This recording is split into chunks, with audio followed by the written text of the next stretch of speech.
이전 영상에서 게피를 설치하는 것까지 해봤습니다.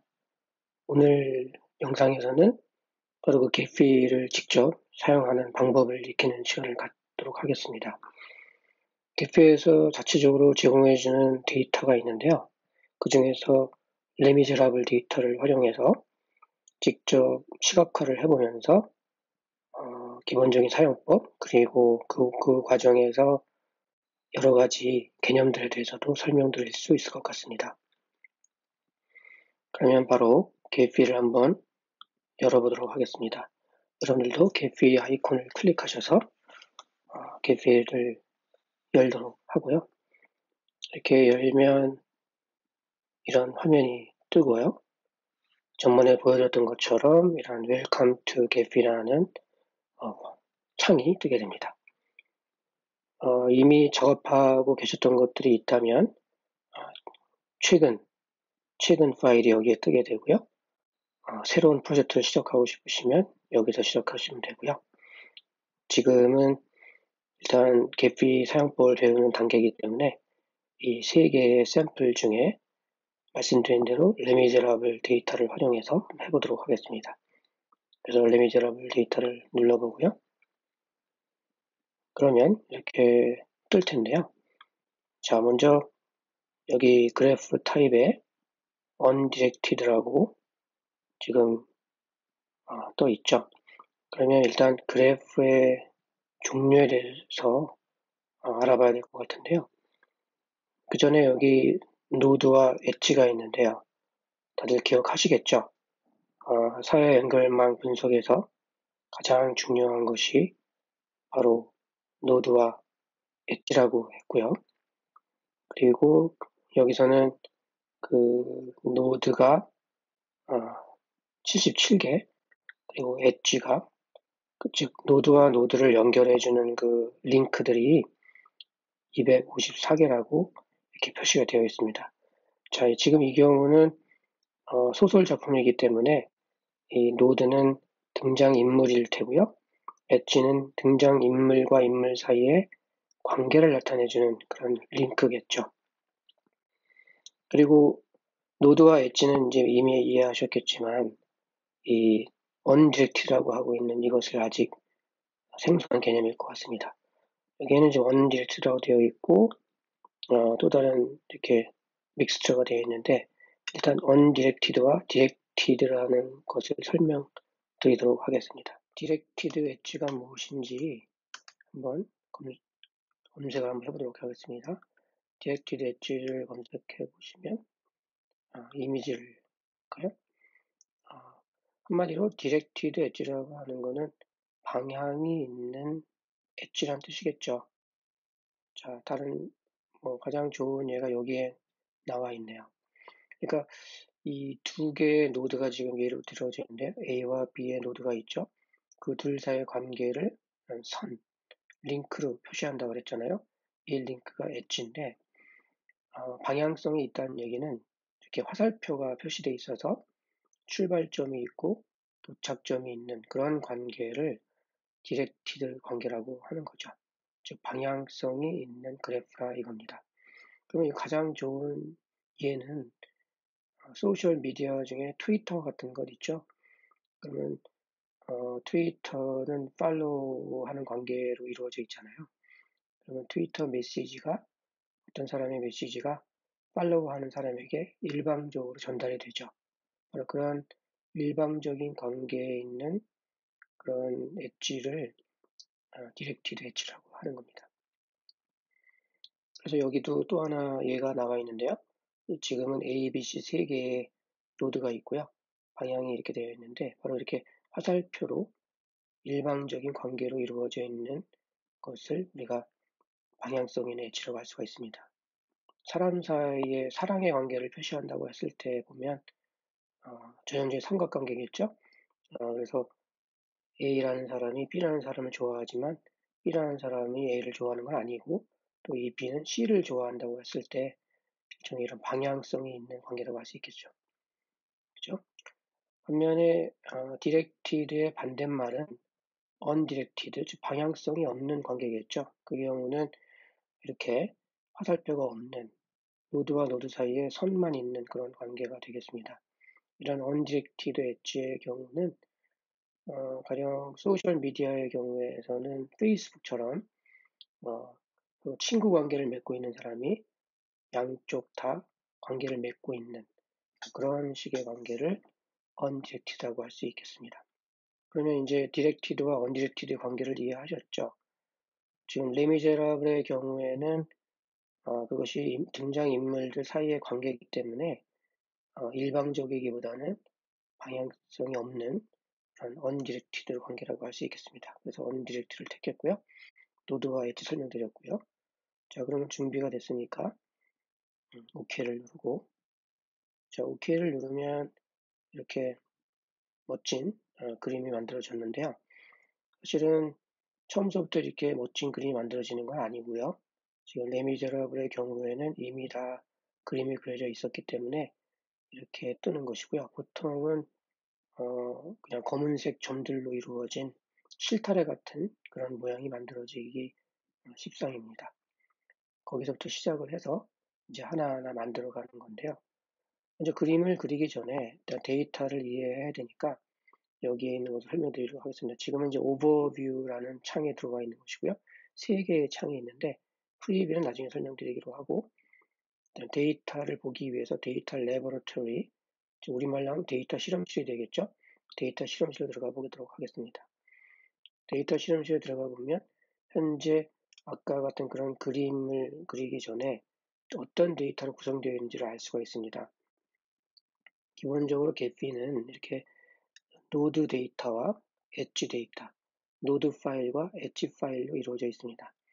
그래서 이미 이런 파일을 가지고 있다면 여러분들이 자기가 만든 그런 파일을 가져와서 작업하는 경우에는 여기 import 스프레드시트, import라고 하는 거는 파일을 가져온다는 뜻이겠죠.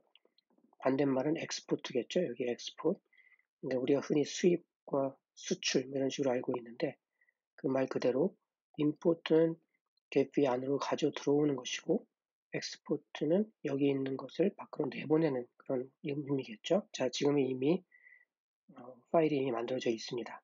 여러분들이 기억하실 것은 기본적으로 이렇게 노드 파일과 엣지 파일이 있다는 것, 이 두 가지 파일이 있어야 된다는 것만 기억하시면 됩니다.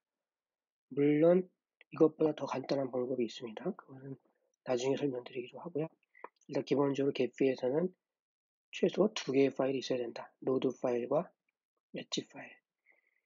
그리고 노드 파일은 그 이제 파일의 이 형태를 보면 기본적으로 스프레드시트, 엑셀이나 구글 시트 같은 그런 스프레드시트 파일의 형태를 취하고 있고요. 이게 각각의 칼럼이 되겠죠. 열이 되겠고요. 그래서 기본적으로 노드 파일 같은 경우 기본 id라는 칼럼 제목이 있고요. 거기에 이렇게 번호로 되어 있는, 그러니까 그 등장인물 한 명 한 명에 대해서 고유한 번호를 부여한 겁니다. 그래서 이렇게 id가 주어져 있고요. 그리고 옆에 있는 이 레이블은 그 id의 표식이 되겠죠. 표. 그래서 11번 같은 경우 11번 아이디를 가지고 있는 등장인물은 발장이라는 인물이라는 거죠. 이렇게 모든 등장인물에 대해서 이렇게 각각의 고유한 번호가 부여가 돼서 이렇게 파일이 하나 만들어져 있는 것을 볼 수가 있습니다. 각 인물마다 하나의 번호가 부여되어 있겠죠. 그래서 노드 파일은 이렇게 id와 레이블, 최소한 이 두 개의 칼럼만 있으면 됩니다. 물론 여기에다가 추가적인 정보를 계속 더 덧붙일 수가 있습니다. 지금 현재는 modularity class라는 게 부여가 되어 있는데요. 이것은 좀 나중에 설명드려야 될 좀 어려운 개념이고요. 지금 그냥 넘어가시고, 어쨌든 기본적으로 id와 레이블이 있고 거기에 필요한 추가적인 정보들을 계속 칼럼을 추가하면서 덧붙일 수가 있습니다. 뭐 각 인물의 뭐 직업을 표시한다든가 뭐 여러 가지 더 추가할 수 있겠죠. 그 다음에 엣지 파일은 역시 노드와 노드 사이의 연결을 보여주는 것이니까 지금 보는 것처럼 소스와 타겟으로 이루어져 있습니다. 즉 출발점, 소스는 원천이 되겠고요. 타겟은 도착 지점이 되겠죠. 그래서 이렇게 그 각각 번호가 다 등장인물이라고 했잖아요. 그 1번 인물과 1번 인물에서 출발해서 0번 인물로 이렇게 관계가 맺어져 있다는 것을 하나하나 표시해 준 것이죠. 소스와 타겟이 있다는 거. 그래서 엣지 파일은 이렇게 기본적으로 소스와 타겟이 있으면 됩니다. 그러니까 우리가 디렉션이 없는, 방향이 없는 것이라고 타입을 정해줬기 때문에 여기 타입이라는 것이 정해져 있고요. 이 각각 엣지에 대해서도 각각 아이디를 또 부여를 했네요. 하여튼 소스와 타겟만 있으면 되는 것이고요. 가장 기본적인 정보이고요. 역시 노드 파일과 마찬가지로 추가적인 정보를 하고 싶으면 칼럼을 계속 추가하면서 부여를 하면 됩니다. 이렇게 엣지에도 레이블을 부여할 수 있고요. 지금 이제 가장 중요한 개념인 웨이트라는 것이 들어와 있습니다. 즉, 웨이트를 추가할 수 있다는 것인데 우리말로 하면 가중치겠죠. 만약에 웨이트, 가중치가 없다면 모든 관계가 똑같은 가치를 지닐 텐데 어떤 관계에 대해서는 2와 0 사이의 관계에 대해서는 8.0, 또 3과 0의 관계에 대해서는 10.0 이렇게 그 중요성의 경중에 따라서 숫자를 다르게 부여함으로써 각각의 관계에 대해서 가중치를 추가하는 것입니다. 자, 어느 정도 이해가 되셨죠? 자, 데이터는 이렇게 구성되어 있다는 것만 이해하면 되시고요. 다시 오버뷰 화면으로 가서 이제 그림을 그리게 됩니다. 이제 그림을 그리기 전에 기본적인 어떤 통계들을 돌려야 하는데요. 여기 이제 복잡한 개념들이 많이 나와 있는데 몇 가지만 해보고 진행하도록 하겠습니다. 그래서 디그리라는 말이 나오는데요. 디그리. 일단 런을 누르시고요. 그러면 이거는 무슨 뜻이냐면 어떤 통계를 개피가 자체적으로 돌린다는 것입니다. 그래서 이미 계산이 끝났고요. 그래서 디그리라고 하는 거는 가령 어떤 특정한 노드에 몇 개의 엣지가 붙어 있으면 그런 엣지가 하나가 연결되어 있는 경우도 있고 아예 없는 경우도 있고 뭐 10개 이상 연결되어 있는 경우가 이렇게 다양한 경우가 있겠죠. 그래서 노드에 연결되어 있는 엣지의 숫자, 그것이 디그리가 되겠습니다. 디그리라고 하는 것은 정도라고 하시는데 우리말로. 그래서 각각 이미 분석이 다 끝났고요. 자, 잘 탔고요. 네, 또 하나는 여기 네트워크 다이애미터라고 되어 있는 것이 있는데요. 이것도 한번 런을 해보겠습니다. 자, 런을 하면 이렇게 4개의 개념이, 아주 어려운 개념이 나와 있는데요. 거리, 디스턴스라고 하는 건 거리인데요. 거리는 뭐 간단합니다. 노드와 노드 사이의 거리인데요.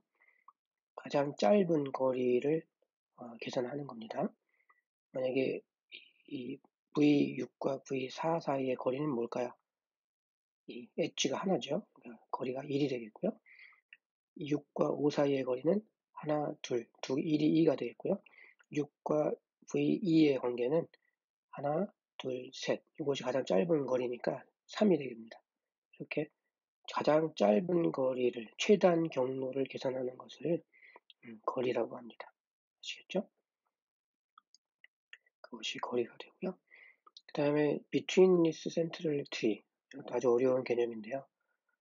between이 뭐뭐 사이의라는 뜻이니까 이것을 보통 사이 중심성 또는 매개 중심성 이런 식으로 번역을 하는데요. 이 매개 중심성이라고 하는 것은 노드와 노드 사이의 가장 짧은 경로, 아까 설명드렸죠? 가장 짧은 경로, 그 경로에 있는 정도입니다. 어떤 특정한 노드가 두 노드 사이에 있을 정도를 표시하는 겁니다.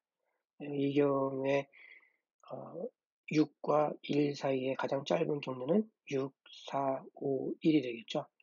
그러면 이때 6과 1 사이에 4와 5가 놓이잖아요. 그러면 이것은 이 4번 노드는 6과 1 사이의 최단 경로에 한 번 놓이게 되는 거죠. 5번도 한 번 놓이게 되는 것이고요. 이런 식으로 모든 노드들 사이의 최단 거리를 다 계산하면서 그때마다 그 최단 경로에 놓여 있는 정도 한 번, 두 번, 세 번 이렇게 세면서 하나하나 그 정로를 세는 것입니다. 바로 그게 매개 중심성인데요. 자, 이것을 다 계산하고 나면 매개 중심성이 높은 것은 결국 뭘 얘기해 주냐면 노드와 노드 사이를 연결해 주는, 그런 매개해 주는 역할이 큰 것을 계산해 줄 수 있는 그런 중심성 척도입니다. 클로스니스 센트럴리티라고 하는 것은 근접 중심성, 즉 가까운 정도를 표시하는 건데요. 노드와 노드 사이의 거리를 다 계산했을 때 어떤 노드가 다른 노드와 가지는 거리, 그 거리가 가장 짧은 것, 그것을 계산해 주는 것입니다. 그래서 이런 근접 중심성이 높은 경우에는 이런 그림에서 가운데에 놓이게 될 경우가 높겠죠. 그럴 가능성이 높겠죠. 그리고 이센트리시티는 이질적인 정도, 중심에서 벗어난 정도, 이런 뜻이니까 여기서는 가장 어떤 특정한 노드가 가장 멀리 있는 노드와의 거리, 이런 거를 계산해 주는 겁니다. 대충 이렇게 기본 개념을 이해하시고요. 나중에 이 중심성 척도만 자세하게 설명드릴 기회가 있을 것 같습니다. 지금은 그냥 간단하게 그렇게만 이해를 하시고 넘어가도록 하겠습니다. 아까 말씀드린 것처럼 근접 중심성, 가까운 정도를 나타내는 중심성이 높은 노드는 아무래도 이런 그림에서 가운데쯤에 놓이게 될 가능성이 크겠죠. 다른 모든 노드와의 거리가 가장 가까운 정도니까 이쯤 되겠죠. 그렇게 짐작을 하시면 되는 겁니다. 그 다음에 할 일은 이제 준비가 다 끝났고요. 이제부터 그림을 그리게 될 텐데요. 시각화를 하게 될 텐데 바로 그 시각화를 하는 것이 바로 여기 레이아웃입니다. 여기서 레이아웃을 탁해서 돌리면 되는 거죠. 자, 그럼 여기 눌러볼까요? 눌러보면 이렇게 여러 가지의 레이아웃 알고리즘이 여기 있는데요. 하나하나 다 해보시면 되실 테고 가장 인기가 많은 것이 이 Force Atlas 2입니다. 이것을 한번 선택해서 한번 돌려보도록 하겠습니다. 한번 런을 해볼까요? 런을 하면 이렇게 이제 알고리즘이 계산을 하면서 그림을 그리게 됩니다. 자, 이렇게 놔두면은 이제 스탑을 한번 눌러주면 정지가 되겠죠. 이렇게 그림을 그려보니까 너무 모든 노드들이 다 밀접해 있고 좀 의미가 없어졌죠. 네. 일단 여기 보면은 이런 것들이 있는데 이런 건 좀 모르셔도 되고요. 여기 튜닝만 한번 해보도록 하겠습니다. 여기 튜닝을 보시면 스케일링이 있고 그래버티가 있는데 사실 이 두 개가 가장 중요한 개념입니다. 스케일링이라고 하는 것은 일단 이것이 너무 밀집해 있으니까 좀 이걸 좀 크게 확대해 보도록 하겠습니다. 지금 10이니까 이거를 100으로 한번 해볼까요? 여러분들 자체적으로 숫자를 바꾸시면서 계속 해보시면 됩니다. 이 런을 해보면 좀 더 아까보다는 커졌죠. 그래서 스탑을 누르면 이렇게 좀 되겠습니다. 자, 그러면 이렇게 아까보다는 좀 더 커진 것을 볼 수가 있습니다. 마우스를 이렇게 움직이시면 좀 더 확대할 수도 있고 줄일 수도 있고요. 마우스를 통해서 이렇게 움직일 수도 있고요. 지금 이렇게 적당하게 된 것 같은데 지금 문제는 노드들이 좀 겹쳐 있죠. 그래서 겹쳐 있는 경우 여기 보면은 이 behavior alternative라고 있는데요. 여기 보면 여러 가지가 있겠지만 그 중에서 이 prevent overlap, 즉 겹쳐져 있는 것을 방지한다 이런 뜻이겠죠. prevent overlap을 눌러서 다시 한번 돌려보면 이제 노드들도 서로 겹쳐져 있지 않고요. 잘 표현되어 있는 것 같습니다. 그리고 가끔 이제 이렇게 하다 보면 이것이 사라져 버리는 경우가 생기거든요. 이게 이 화면에서 이 노드의 그림이 화면 밖으로 사라져 버리는 경우가 생길 수 있습니다. 그런 경우 굉장히 당황스러운데요. 당황하지 마시고 왼쪽 아래쪽에 보면 여기 돋보기 모양 같은 게 있는데 센터 온 마우스를 올려놓은 설명이 있습니다. 센터 온 그래프라고 되어 있잖아요. 이 그래프를 가운데다가 놓는다는 뜻입니다. 클릭하시면 이렇게 가운데로 오게 됩니다. 이렇게 움직일 수가 있고요. 아까처럼 확대해서 보면 되고요. 네, 적당하게 보시면 됩니다. 그리고 아까 그래버티를 설명 안 드렸는데 지금은 그래버티가 1.05 되어 있고 좀 처음 이미 잘 나와서 되겠지만 일단 그래버티 설명을 드리면 그래버티라고 하는 거는 글자 그대로 중력이라는 뜻이잖아요. 즉 가운데로 모이게 하는 힘인 거죠. 지금은 잘 되어 있지만 어쨌든 좀 더 세게 해볼까요? 100으로 하면 어떻게 되는지 볼까요? 네, 좀 더 당겨지죠. 100으로 하니까 좀 더 노드들이 한가운데 쪽으로 이렇게 모이는 것을 좀 볼 수가 있습니다.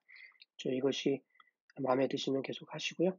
또 마음에 안 들면 좀 더 확대된 그런 걸 보시고 싶으시면 좀 확대를 하셔도 되고요. 요게 좀 더 나은 것 같습니다. 좀 너무 가운데 모여 있어가지고, 있습니다. 그래서 그거는 여러분들의 선택이고요. 무엇을 분석하고자 하느냐, 또는 어떤 디자인을 원하느냐에 따라서 선택하시면 되겠습니다. 이걸 선택하시면서 run, stop을 반복하시면 되는 겁니다. 그 다음에 이것이 어느 정도 됐다고 생각하시면 여기에 이제 appearance, 즉 겉의 모양을 지금은 이제 잘 모양이 나와 있지만 원래대로 하면은 그냥 단순한 점들로 표시되어 있고요. 색깔도 이렇게 표시되어 있지 않습니다. 자, 그래서 이것 하나하나 설정을 해줘야 되는 건데요. 여기도 이제 노드와 엣지 이렇게 되어 있습니다. 일단 노드를 택하시고요. 그 다음에 여기 보면은 짐작하시겠죠. 색깔을 설정해주는 방법이고요. 이거는 크기를 설정해주는 방법입니다. 이거는 주로 레이블에 관련된 거죠. 레이블에 관련된 것이고요. 그리고 크기를 선택해 보겠습니다. 크기. 자, 크기를 선택해서 이것도 유니크와 랭킹이 있는데, 자, 유니크로 하게 되면 모든 노드를 다 10으로 한다는 얘기겠죠. apply 하면 이렇게 되는 거죠. 모든 노드가 다 똑같은 크기가 되어 있는 것을 알 수가 있습니다. 자, 제가 지금 크기를 택했고요. 그리고 유니크를 택하고 사이즈를 10으로 선택했습니다. 그러니까 모든 노드가 똑같은 크기가 되어버리는 거죠. 자, 그런데 랭킹을 통해서 아까 말씀드렸던 것처럼 랭킹을 통해서 연결된 엣지가 많은 것을 더 크게 하는 방식으로, 즉 디그리를 중심으로 해서 한번 골라보겠습니다. 자, 이 경우는 최소 사이즈와 최대 사이즈가 나와 있죠. 그러면 최소는 10이고 최대는 100으로 되어 있네요. 한번 해보도록 하겠습니다. 이렇게 최소의 노드는 이렇게 요만한 크기로 되어 있고 최대는 이렇게 되어 있습니다. 자, 이런 식으로 하는 겁니다. 자, 다시 돌아가서 이번에는 색깔을 바꿔보도록 하겠습니다.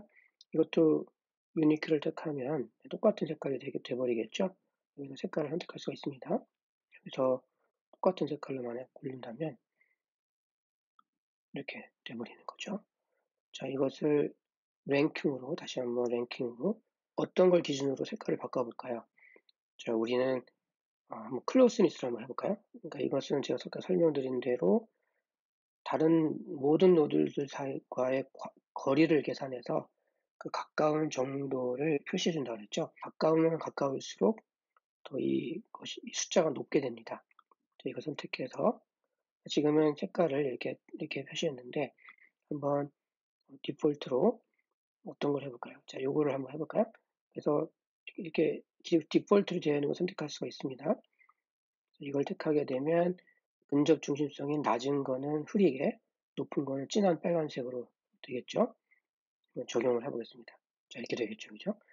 진한 것은 가운데에 있는 것을 볼 수가 있고요. 흐릿한 것은 바깥쪽으로 나와 있는 것을 볼 수가 있죠. 아까 말씀드린 대로 그 근접 중심성은 결국 가운데에 있으면 있을수록 좀 더 진한 색, 좀 더 높게 되는 것입니다. 지금은 이렇게 색깔을 진하면 진할수록 높게 표시하게 해놨기 때문에, 자, 그러면 이 그래프는 크기와 색깔을 통해서 두 가지 척도를 표시했죠. 크기는 정도, 디그리, 그래서 많이 연결된 것, 즉 이 인물이 누군지 모르지만 이 인물이 가장 엣지가 많이 연결되는 걸 볼 수가 있고요. 이 가장자리 인물들, 이 인물 같은 경우는 하나의 엣지밖에 연결되어 있지 않죠. 그러니까 가장 조그맣게 표시가 되어 있고요. 또 색깔을 통해서 클로스니스를 표시했습니다. 그렇게 되면 어떤 것이 가장 높은 척도를 가지고 있는지, 즉 어느 것이 다른 노드와 거리가 가장 짧은지를 알 수가 있습니다. 지금 같은 경우 이 노드가 가장 짧고요. 그 다음에 이것들이 또 클로스니스가 높은 것을 볼 수가 있습니다. 여러분들이 만약에 다른 척도 비트윈니스를 보고 싶다면 이번에는 매개 중심성, 그룹과 그룹 사이를 연결해주는 그런 매개하는 역할을 하는 가장 중요한 노드는 무엇일까? 그거를 발견하고 싶다면 바로 그걸로 우리가 또 표시할 수가 있겠죠. 이걸 한번 택해볼까요?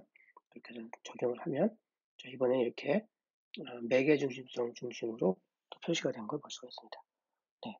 역시 또 동일하게 이 노드가 가장 높다는 걸 알 수가 있고요. 하지만 클로스에 있어 약간 차이점을 볼 수가 있죠. 맥의 중심성이. 가령 이 노드 같은 경우, 이 노드는 아마도 이 그룹과 이 그룹 사이에 가운데 유일한 통로로 자리매김하고 있기 때문에 맥의 중심성이 높아진 걸 볼 수가 있습니다. 아시겠죠? 이것도 마찬가지죠. 이것도 이 그룹과 이 그룹 사이 연결해 주는 거. 여기도 이 노드도 여기와 여기를 연결해 주는 그런 위치에 있기 때문에 맥의 중심성이 높아진 것을 볼 수가 있습니다. 자, 이렇게 되면 어느 정도 완성이 됐고요. 이제는 어느 노드인지를 알고 싶겠죠? 그러면 이제 그 레이블을 표시해야 되겠죠? 그 표시하는 방법은 간단합니다. 레이블 여기서 T라고 되어 있는 거, 텍스트라고 되어 있는 것을 올려놓으면 show node labels라고 뜨죠. 자, 이것을 클릭하면 레이블이 이렇게 뜨게 됩니다. 이제 레이블이 너무 크니까 너무 복잡해졌죠? 이것을 통해서 한번 해보겠습니다. 네, 이게 바로 노드의 레이블의 크기를 조정해주는 선택지고요. 자, 이렇게 됐고 지금 이제 검은색으로 한다는 것이고요. 네, 저 정도 엣지의 두께를 좀 조정을 해봤습니다. 너무 두꺼운가요? 자, 이렇게 하고요. 어느 정도 괜찮긴 한데 여전히 이렇게 겹쳐져 있는 것이 많죠. 자, 이 경우에 여기에 보면은 여기 레이블 어저스트라고 되어 있거든요. 이걸 한번 선택해서 돌려보도록 하겠습니다. 그러면 이렇게 레이블이 겹치는 것을 막아주기 위해서 살짝 조정이 되는 것을 볼 수가 있습니다. 네. 레이블 크기를 더 작게 해도 될 것 같습니다. 근데 이거는 여러분들 선택하도록 하시고요. 어쨌든 이렇게 되면 그 정도 그 가장 중심적인 인물이 알고 보니까 여기 발장이라는 인물이라는 것을 알 수가 있습니다. 역시 이 소설의 주인공이 장발장이기 때문에 발장이 가장 중요한 인물로 떠 있는 것을 볼 수가 있습니다. 중요한 것은 지금 보통 한글로 한 경우에 그 레이블이 표시 안 된다고 느끼는 경우가 되게 많거든요. 그것은 다른 문제가 아니고 이 폰트의 문제입니다. 그래서 폰트를 다른 걸 선택해 주면 됩니다. 폰트를 이 중에 한글 폰트를 찾아서 찾으면 되는데요. 여기 보면 다 영어로 되어 있기 때문에 좀 찾기가 힘든데 여기 나눔 고딕 이런 걸 보면 이게 한글이라는 걸 우리가 알 수가 있죠. 이런 식으로 나눔 명조 이런 식의 폰트를 찾아서 또 이건 컴퓨터마다 다를 수가 있는데요. 여러분들 컴퓨터가 가지고 있는 폰트에 따라서 여기에 아예 한글로 뜰 수도 있고요. 그런 걸 선택해 주시면 문제없이 한글 레이블도 다 표시를 할 수 있습니다. 한글이 표시 안 된다고 당하시지 마시고요. 이 폰트의 문제니까 그걸 그렇게 해결해 주시고요. 또 하나는 항상 이렇게 하얀 배경만 가능한 것은 아니고요. 여러분들이 검은색 배경을 하고 싶으시면 이렇게 검은색 배경으로 해도 됩니다. 색깔을 좀 바꿔주면 좀 더 멋있는 그런 시각화가 가능해지겠죠. 여기 등불 모양을 선택하시면 되는 겁니다. 그리고 이제 어느 정도 완성이 됐다고 생각하시고 이 이미지를 사용하고 싶다면 여기서 여기 카메라 버튼이 있거든요. 이 카메라 버튼을 누르시면 됩니다. 그래서 여기 테이크 스크린샷이라고 되어 있죠. 스크린샷. 근데 이제 여러분들이 이것을 하는 목적이 두 가지가 있을 수 있습니다. 하나는 진짜 분석을 위해서 필요한 경우요. 그런 경우에는 이 레이블이 표시가 필요하겠죠. 그런데 분석이 목적이 아니라 어떤 디자인을 위해서 어떤 포스터 같은 디자인을 만들기 위해서 이 이미지가 필요한 단순히 그런 것이라면 레이블이 필요 없을 수도 있겠죠. 레이블을 표시하지 않고 이 이미지만 다운받고 싶으시면 하시면 됩니다. 테이크 스크린샷 카메라를 이렇게 선택해서 찍으시면 이렇게 PNG 파일로 스크린샷이 찍히게 되고요. 파일 형식은 현재 PNG밖에 되지 않습니다. 지금 여기서 그렇고요. 물론 다른 게 다운로드 받는 방식이 있는데요. 그거는 이 프리뷰 화면에서 가능한 것이기 때문에 나중에 별도로 설명드리기로 하고요. 당장 어떤 이미지를 다운받고 싶으시면 PNG 이미지를 다운받으셔서 저장 버튼을 누르셔서 다운을 받으면 그 이미지를 여러분들이 사용하실 수가 있습니다. 자, 그러면 어느 정도 전반적인 것에 대해서 전체적으로 다 소개를 잘 해드린 것 같습니다. 오늘은 이 정도로 하기로 하고요. 다른 영상에서 추가적인 사용법을 또 알려드리도록 하겠습니다. 감사합니다.